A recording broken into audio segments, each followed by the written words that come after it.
नमस्कार दोस्तों, मैं पूनम आपका अपने चैनल में स्वागत करती हूँ। भोलेनाथ की कृपा आप पर और आपके परिवार पर सदा सर्वदा यूं ही बनी रहे और आपका मन हमेशा शिव भक्ति में डूबा रहे, जो आदि से लेकर अंत में है, नित्य मंगलमय है, जो आत्मा के स्वरूप को प्रकाशित करने वाले हैं, जिनके 5 मुख हैं और जो खेल खेल में जगत की रचना, पालन और संहार तथा अनुग्रह एवं त्रोभाव स्वरूप 5 प्रबल कर्म करते हैं, उन सर्वश्रेष्ठ अजर अमर उमापति भगवान शंकर का मैं मन ही मन चिंतन करता हूँ। व्यास जी कहते हैं, धर्म का महान क्षेत्र जहाँ गंगा यमुना का संगम है, उस पुण्यमय प्रयाग जो परलोक का मार्ग है, वहाँ एक बार महातेजस्वी महाभाग महात्मा मुनियों ने विशाल यज्ञ का आयोजन किया। उस ज्ञान यज्ञ का समाचार सुनकर पौराणिक शिरोमणि व्यास जी के शिष्य सूत जी वहां मुनियों के दर्शन के लिए आए। सूत जी का सभी मुनियों ने विधिवत स्वागत व सत्कार किया तथा उनकी स्तुति करते हुए हाथ जोड़कर उनसे कहा, हे सर्वज्ञ विद्वान शिरोमणि जी, आप बड़े भाग्यशाली हैं। आपने स्वयं व्यास जी के मुख से पुराण विद्या प्राप्त की है। आप आश्चर्य स्वरूप कथाओं के भंडार हैं। आप भूत भविष्य और वर्तमान के ज्ञाता हैं। हमारा सौभाग्य है कि आपके दर्शन हुए। आपका यहाँ आना निरर्थक नहीं होगा। आप कल्याणकारी हैं, उत्तम बुद्धि वाले हैं सूत जी। यदि आपका अनुग्रह हो तो गोपनीय होने पर भी आप शुभाशुभ तत्व का वर्णन करें, जिससे हमारी तृप्ति नहीं होती और उसे सुनने की हमारी इच्छा ऐसी ही रहे।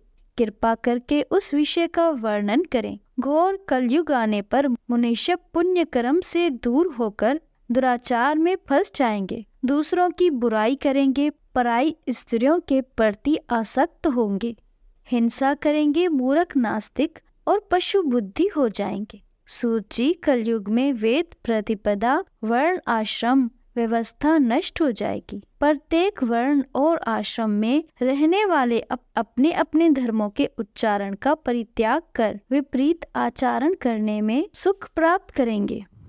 सामाजिक वर्ण संस्कृता से लोगों का पतन होगा, परिवार टूट जाएंगे, समाज बिखर जाएगा। प्राकृतिक आपदाओं से जगह जगह लोगों की मृत्यु होगी, धन का क्षय होगा, स्वार्थ और लोभ की प्रवृत्ति बढ़ जाएगी। ब्राह्मण लोभी हो जाएंगे और वेद बेचकर धन प्राप्त करेंगे। मत से मोहित होकर दूसरों को ठगेंगे, पूजा पाठ नहीं करेंगे और ब्रह्म ज्ञान से शून्य होंगे। क्षत्रिय अपने धर्म को त्याग कर कुसंगी, पापी और व्यभिचारी हो जाएंगे। शौर्य से रहित हो वे शूद्रों जैसा व्यवहार करेंगे और काम के अधीन हो जाएंगे। वैश्य धर्म से विमुख हो संस्कार भ्रष्ट होकर कुमार्गी, धन उपार्जन परायण होकर नापतोल में ध्यान लगाएंगे। शूद्र अपना धर्म छोड़कर अच्छी वेशभूषा से सुशोभित हो व्यर्थ घूमेंगे। वे कुटिल और ईर्ष्यालु होकर अपने धर्म के प्रतिकूल हो जाएंगे, कुकर्मी और वाद विवाद करने लगेंगे।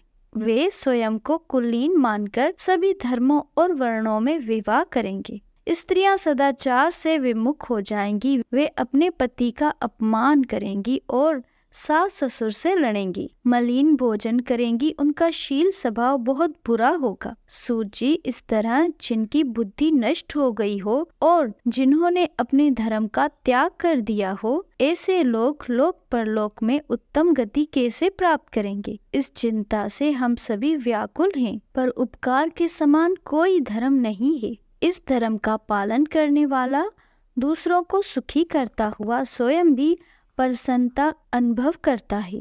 ये भावना यदि निष्काम हो तो कर्ता का हृदय शुद्ध करते हुए उसे परम गति प्रदान कराती है। हे महामुने, आप समस्त सिद्धांतों के ज्ञाता हैं। कृपा कर कोई ऐसा उपाय बताएं जिससे इन सब के पापों का तत्काल नाश हो जाए। व्यास जी कहते हैं, उन श्रेष्ठ मुनियों की ये बात सुनकर सूत जी मन ही मन में परम श्रेष्ठ भगवान शंकर का सिमरन करके उनसे इस प्रकार बोले। सूत जी कहते हैं, शिव महापुराण का ये अध्याय यहीं पर समाप्त होता है। इससे आगे की कहानी हम कल प्रस्तुत करेंगे। और अगर आपको शिव महापुराण की कथाएं और शिव महात्म्य का पाठ सुनना है तो आप हमारे चैनल को सब्सक्राइब करें और कमेंट में हर हर महादेव जरूर लिखें। धन्यवाद।